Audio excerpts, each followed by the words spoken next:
If you've ever walked into a place where you knew you didn't belong, where the marble floors seemed to whisper that your worn shoes had no business being there, then you'll understand exactly how I felt that day. If you've ever been looked at like you were invisible, like your pain didn't matter because your bank account wasn't big enough, then this story will hit you right in the chest.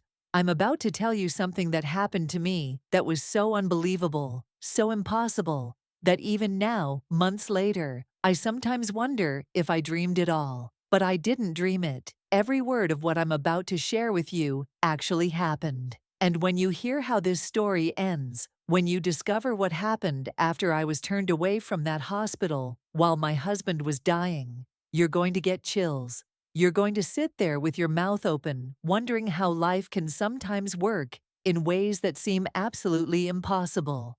So before I take you on this journey with me, before I show you how one moment of cruelty led to something that changed not just my life, but the lives of countless other people, I need you to hit that like button. Because stories like this, stories about real people facing impossible situations, need to be heard. They need to be shared.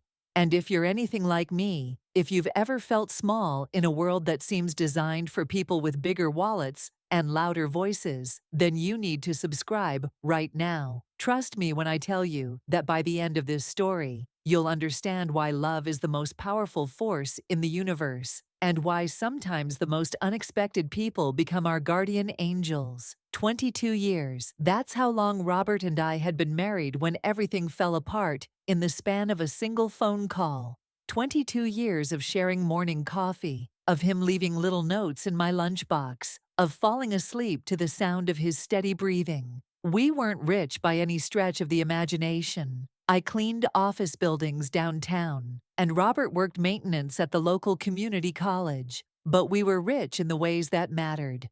We had inside jokes that could make us laugh until our sides hurt.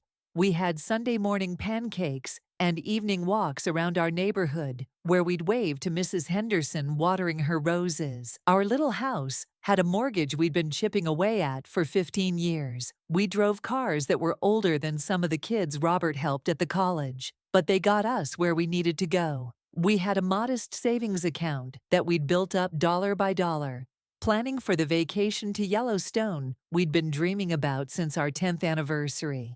Life wasn't glamorous, but it was ours, and it was beautiful. That Tuesday started like any other Tuesday. I packed Robert's sandwich with extra pickles because I knew it made him smile. He kissed my forehead and told me he loved me, the same way he had for over 2 decades. I was 3 hours into my shift at the downtown office complex when my phone rang. The voice on the other end was professional, clinical. "Mrs. Patterson, this is Dr. Williams from St. Catherine's Hospital. Your husband has suffered a massive heart attack. He's alive, but you need to come immediately." The world tilted sideways. My knees gave out right there in the middle of the marble lobby I'd been mopping. 22 years of ordinary Tuesdays, and suddenly, everything I'd built my life around was hanging by a thread.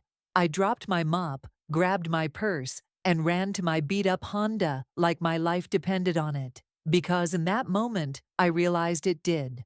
As I drove through traffic that seemed to move in slow motion, my hands shaking on the steering wheel, I kept thinking about that morning kiss on my forehead. I didn't know then that it would be the last normal moment of my life. I didn't know that by evening, I'd discover just how cruel the world could be to people like us. St. Catherine's Private Hospital looked like something out of a movie, the kind of place where marble columns reached toward cathedral ceilings and crystal chandeliers cast warm light over leather furniture that probably cost more than my car. As I rushed through those intimidating glass doors, my cleaning uniform still damp with nervous sweat, I felt like I was trespassing in a world that had never been meant for people like me. The woman behind the admissions desk looked like she'd stepped out of a magazine. Her perfectly manicured nails clicked against her keyboard as I stumbled through my explanation. "My husband, Robert Patterson, he had a heart attack. They brought him here. I need to see him, please." She barely looked up from her screen. "Insurance information." My hands trembled as I handed over our modest health insurance card. the one we'd stretched our budget to afford.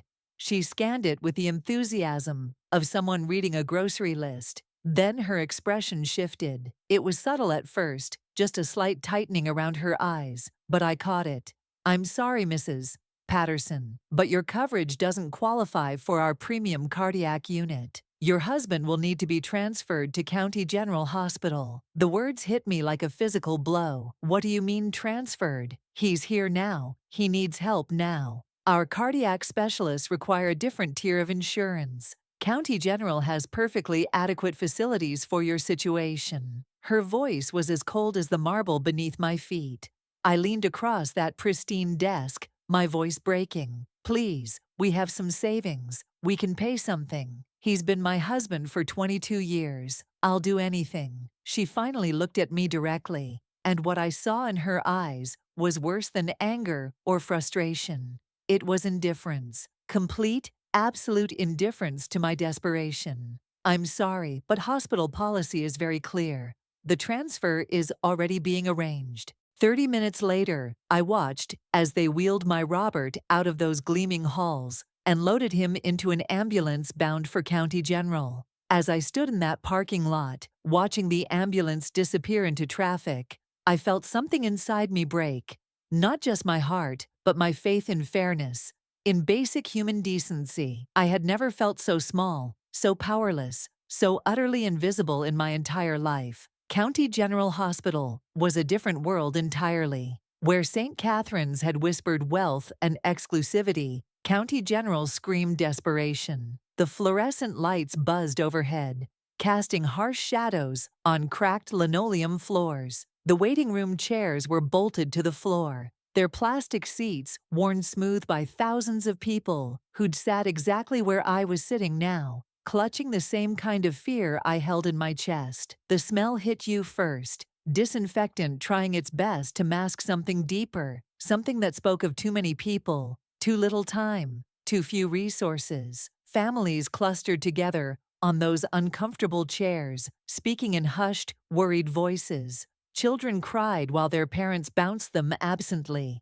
their minds somewhere else entirely. Everyone looked tired, not just physically tired, but tired in their souls. I found Robert in the cardiac unit, and my heart shattered all over again. He was unconscious, surrounded by machines that beeped and hummed, telling me in their electronic language that he was still with me, but barely. The nurse who introduced herself, Maria, had kind eyes, but dark circles underneath them, that told me she'd been on her feet for far too many hours. "He's stable for now," she said, checking his monitors with practiced efficiency. "But I won't lie to you, Mrs. Patterson. He needs specialized care that we're doing our best to provide with what we have." What they had wasn't enough, and we both knew it. The cardiac unit here was overcrowded, understaffed, and running on equipment that belonged in a museum. I watched Maria rush between patients, never staying long enough to really examine anyone thoroughly. And I realized she was doing the work of 3 people. That first night, I tried to sleep in the waiting room chair, my neck cramped, my back screaming. Around me, other families were doing the same thing. There was the elderly man whose wife had been in surgery for 8 hours, the young mother whose baby had stopped breathing, the teenage boy waiting alone while his father fought for his life 3 floors up. We were all the same here, all the people who didn't qualify for marble floors and crystal chandeliers, all the people whose love was deep enough to move mountains, but whose bank accounts weren't big enough to buy the kind of care that love deserved. As I listened to the sounds of the hospital around me, the constant beeping, the hurried footsteps, the whispered conversations, I realized I had entered a world where hope came with conditions, and miracles were reserved for those who could afford them. Sleep became a luxury I couldn't afford. Every morning at 4:30, I'd kiss Robert's forehead, whisper, "I'll be back soon," and drive straight to my cleaning job downtown.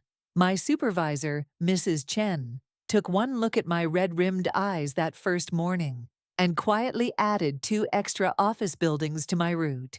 She didn't say much, just handed me the keys and squeezed my shoulder.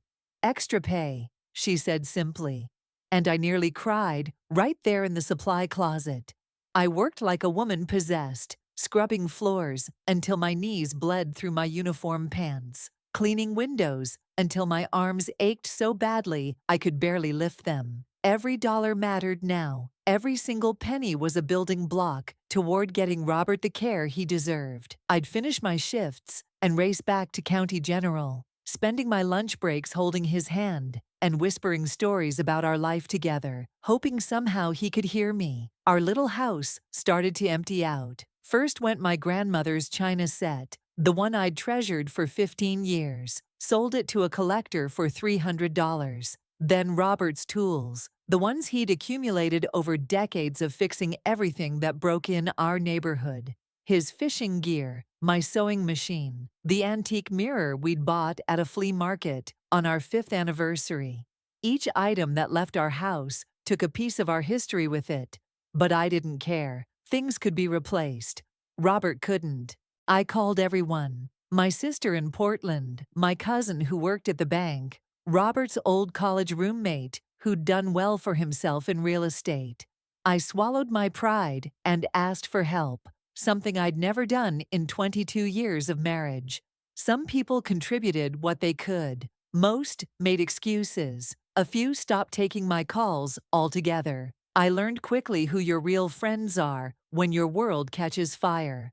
3 weeks in, I had scraped together almost $8,000. It sounds like a lot until you realize that one day in a quality cardiac unit cost more than most people make in a month. I remember sitting in that waiting room chair, counting and recounting the money, trying to make the numbers work through sheer force of will. Around me, other families were having the same desperate conversations, making the same impossible calculations between love and money. But I wasn't giving up. 22 years of marriage had taught me that love makes you do things you never thought possible. I just didn't know yet how impossible things were about to become. 4 weeks into our nightmare, the machine alarm started screaming at 3 in the morning. I jerked awake in that familiar waiting room chair, my heart already pounding before my brain caught up with what was happening. Nurses rushed past me toward the cardiac unit, their footsteps urgent against the linoleum. I knew. Even before Dr. Martinez appeared in the doorway, with that expression doctors get when they're about to deliver news that changes everything, I knew. Mrs. Patterson, Robert's heart is failing. He needs immediate bypass surgery. But we don't have the specialized equipment here for the procedure he requires. Without it. He didn't finish the sentence. He didn't need to. The next few hours blurred together like a nightmare I couldn't wake up from. Phone calls to St. Catherine's, begging, pleading, promising them every penny I'd scraped together, plus money I didn't have. The same administrator who dismissed me a month ago listened to my desperation with the same cold professionalism, as if my husband's life was just another inconvenient paperwork problem. Mrs. Patterson, your financial situation hasn't changed. Neither has our policy. I'm sorry, but we cannot accommodate your request. Sorry. Such a small word for something so devastating. I stood there in the hospital corridor, holding that phone, watching through the window as they prepped Robert for a surgery that everyone knew was a long shot with the equipment they had. My legs gave out, and I slid down the wall until I was sitting on the floor, still clutching that useless phone. That's when I saw him for the first time. A man in an expensive suit, standing near the vending machines, watching me with an expression I couldn't quite read. He was older, maybe in his 60s, with silver hair and eyes that seemed to see too much. When our eyes met, he didn't look away like most people do when they catch someone at their lowest moment. Instead, he walked over and sat down on the floor next to me, his $1,000 suit pressed against the same dirty hospital wall. 22 years, I said. Though he hadn't asked, the words just tumbled out. We've been married 22 years, and I can't save him. All that love, all those years. And it doesn't matter because I don't have the right kind of money. He was quiet for a long moment. Then he said something that should have been comforting, but somehow felt like a promise. Love like that is rarer than any fortune. Sometimes the universe finds a way to honor it. I thought he was just being kind. I had no idea he was about to prove it. Over the next 2 days, I kept seeing him.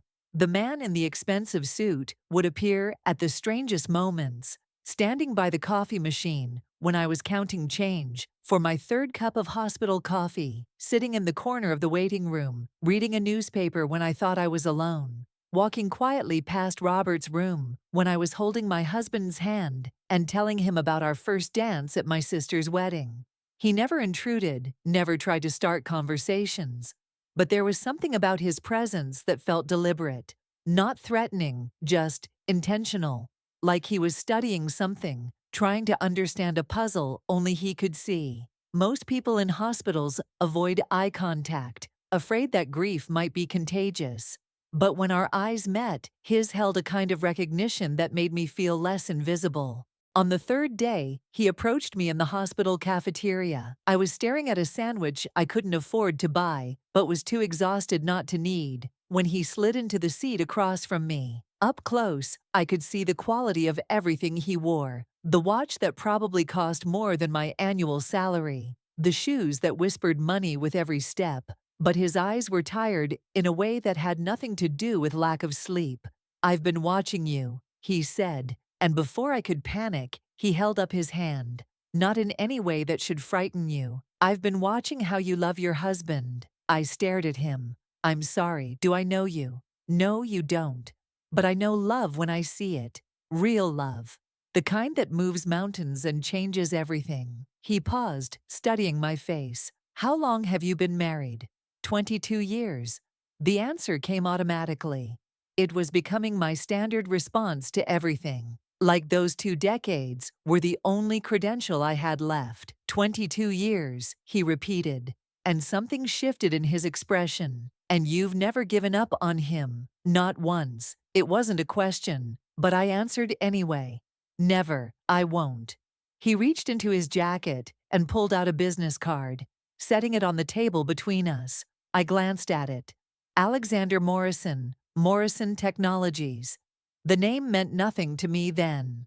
"Mrs. Patterson, I want you to keep that card. You might need it sooner than you think." He stood to leave, then turned back. "What you have with your husband, that's the rarest treasure in the world. Don't let anyone convince you otherwise." The call came at 6:15 in the morning, on a Thursday that started like every other Thursday in my new terrible normal. Dr. Martinez's voice was calm, but I could hear the undercurrent of urgency that made my blood turn to ice water in my veins. "Mrs. Patterson, Robert's condition has deteriorated significantly overnight. His heart is failing faster than we anticipated. We need to operate immediately. But I have to be honest with you. We're not equipped for what he needs. This surgery requires technology we simply don't have." I was already pulling on my clothes, the phone pressed between my ear and shoulder. "What are you saying?" "I'm saying that without the proper equipment, his chances are—" He paused, and in that pause, I heard my entire world hanging in the balance. "Mrs. Patterson, he needs to be at St. Catherine's today." My hands were shaking so badly, I could barely dial the number I'd memorized from calling it dozens of times over the past month. The same receptionist, the same cold professionalism, the same devastating answer. "Mrs. Patterson, as I've explained before, your insurance doesn't—" "He's dying," I screamed into the phone, not caring who heard me in that hospital corridor. "My husband is dying, and you're talking about insurance. I understand your frustration." But I hung up and immediately called back, asking for supervisors, administrators, anyone with the power to make an exception. Each conversation ended the same way: policy, procedures, impossibilities wrapped in apologetic but inflexible language. That's when I remembered the business card. Alexander Morrison. I'd been carrying it in my wallet for 3 days, unsure why I'd kept it. Now, standing in that hospital corridor watching my husband slip away, I pulled it out with desperate, trembling fingers. The phone rang once. "Alexander Morrison. Mr. Morrison, this is Margaret Patterson. We met at the hospital. You said I might need your card." "Mrs. Patterson, yes, I've been expecting your call." His voice was calm, assured, like he'd been sitting by his phone, waiting for this exact moment. Your husband needs surgery at St. Catherine's. Yes, but they won't. Mrs. Patterson, I need you to listen to me very carefully. Call St. Catherine's right now. Tell them that Mrs. Morrison needs to admit her husband immediately.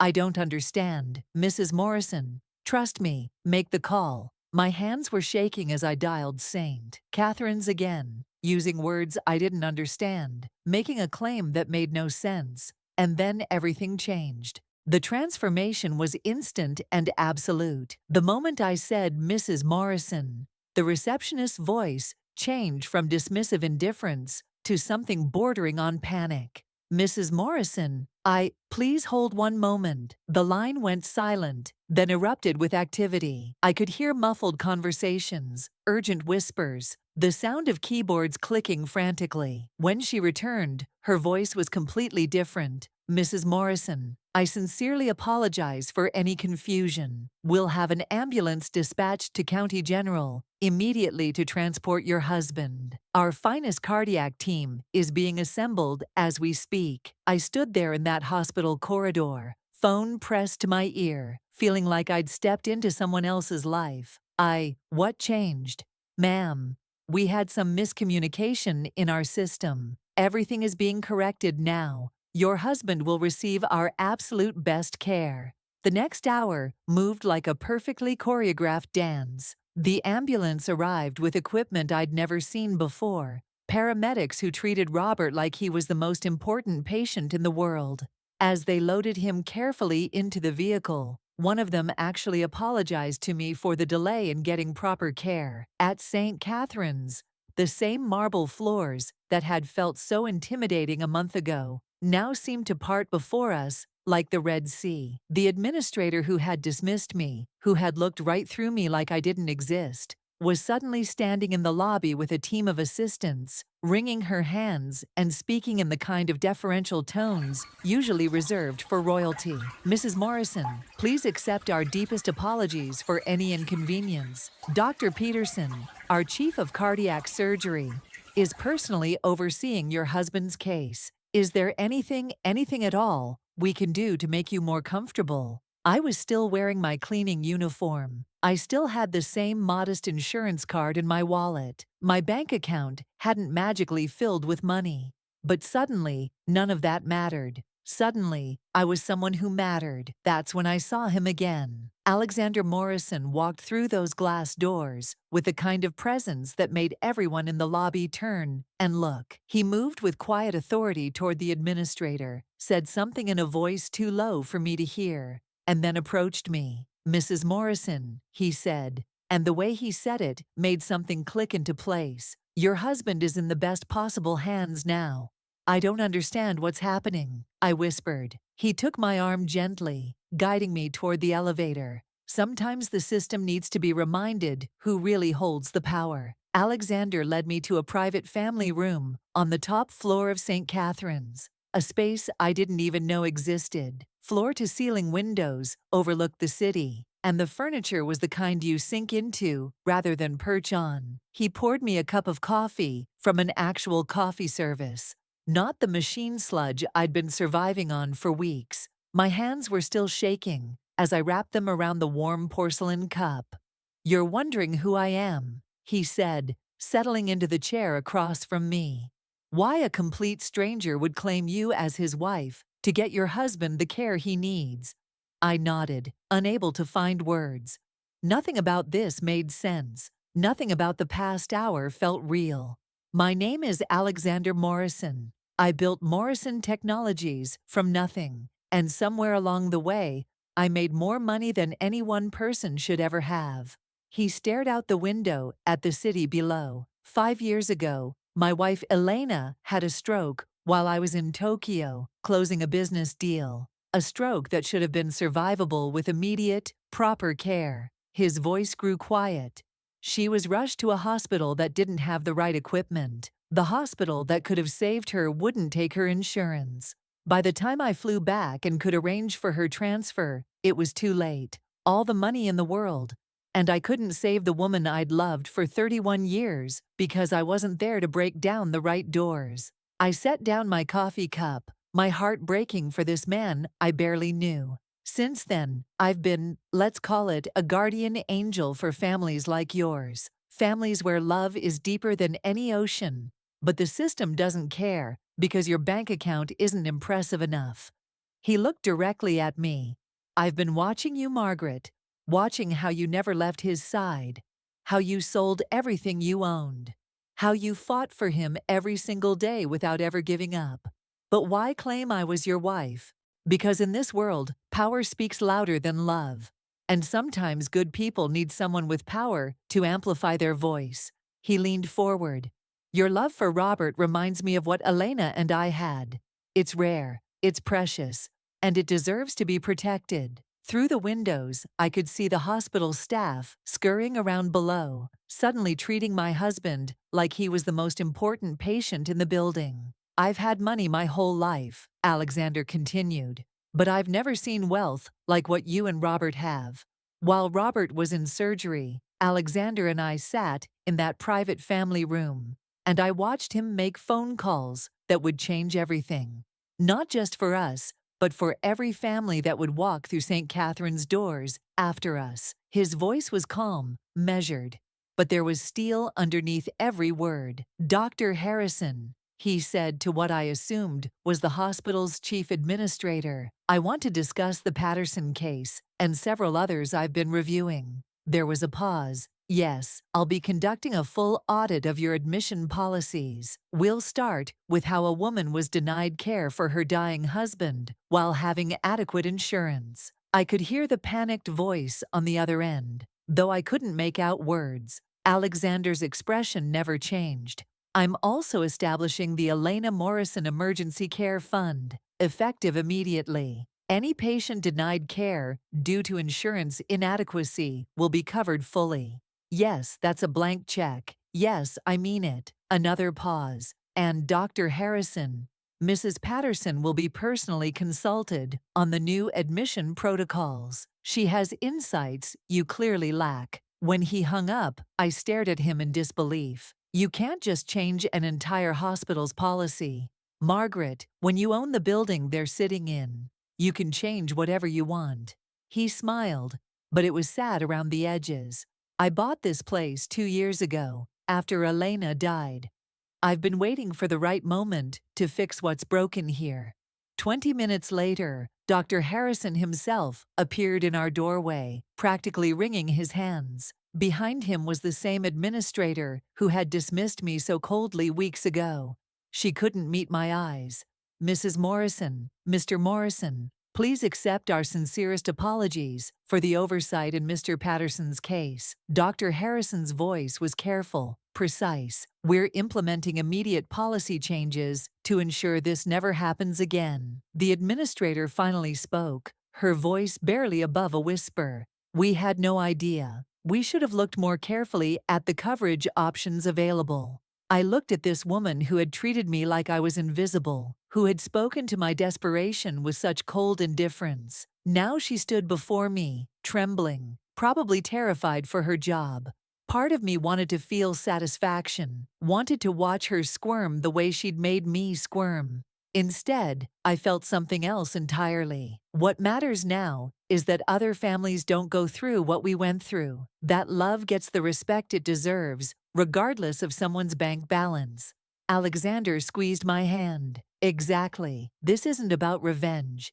It's about justice. R. Peterson emerged from the operating room 7 hours later with the kind of smile that brings people back from the dead. Mrs. Patterson, the surgery was a complete success. Your husband is going to be fine. I collapsed into Alexander's arms. 28 days of fear and exhaustion pouring out of me in sobs that shook my entire body. All those nights, sleeping in waiting room chairs, all those desperate phone calls, all those moments when I thought I might lose the love of my life. It was over. Robert was going to be okay. When I was finally allowed to see him, he was awake and asking for me. His voice was hoarse from the breathing tube, but his eyes were clear and focused on my face, like I was the most beautiful thing he'd ever seen.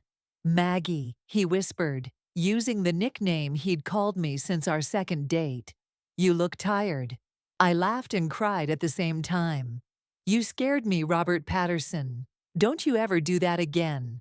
"Never," he promised, squeezing my hand with strength that told me he was really back, really mine again. Over the following weeks, as Robert recovered in a private room with a view of the city, I watched Alexander's changes ripple throughout the hospital. The Elena Morrison Emergency Care Fund helped 17 families in its first month alone. The new admission policies meant that no one would ever again be turned away because their love wasn't backed by the right kind of insurance. But the most beautiful change was quieter, more personal. I watched the staff begin to see patients differently, to understand that behind every chart was a family whose world hung in the balance. Maria, the nurse from County General, was hired by St. Catherine's at twice her previous salary to head their new patient advocacy program. She called me crying when she got the job. "You did this," she said. "Somehow you changed everything." But I knew the truth. I hadn't changed anything. Alexander had been the one with the power to move mountains. I had simply been a woman who loved her husband and refused to give up. What I hadn't understood until that moment was how powerful that refusal actually was. Love, real love, the kind that lasts 22 years and survives heart attacks and hospital bureaucracy and impossible odds. That love changes people. It changed Alexander, motivating him to honor his wife's memory by saving other marriages. It changed the hospital's staff, reminding them why they'd chosen to heal people in the first place. And it changed me, showing me that I had never been powerless at all. 6 months later, Robert and I finally took that trip to Yellowstone we'd been dreaming about for 12 years. We hiked the easier trails, his pace slower than it used to be, but his grip on my hand as strong as ever. As we sat by the lake, watching the sunset paint the mountains gold, he turned to me and said, "You know what the best part of almost dying was?" I raised an eyebrow. There was a best part. It showed me that after 22 years, you'd still move heaven and earth for me. Not everyone gets to know they're loved like that. I thought about Alexander, who visits us every few months now. He's become like family. The uncle we never had who tells stories about Elena and brings flowers on her birthday. He's established similar funds at hospitals across the country, each one named after his wife, each one ensuring that love gets the medical care it deserves, regardless of bank statements. And I think about all the families who will never face what we faced, who will never have to choose between their life savings and their loved one's life. The ripple effects of one act of kindness, one moment when someone with power decided to use it for something bigger than profit margins. Margaret's story proves that sometimes angels come in the most unexpected forms. Sometimes they wear $1,000 suits and own buildings you thought were out of your league. Sometimes they've been broken by the same system that's breaking you, and they're looking for a way to honor their own love by protecting yours.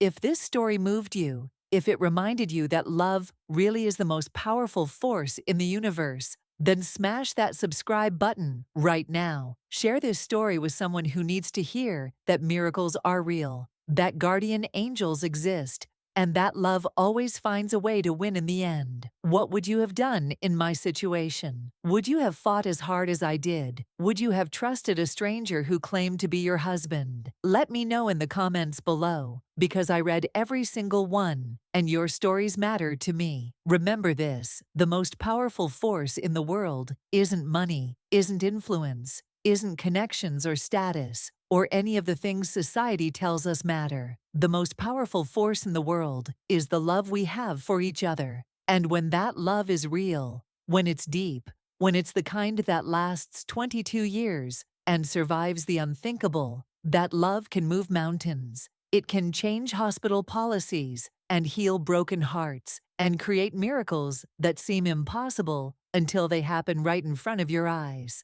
Thank you for letting me share my story with you. Thank you for believing in love.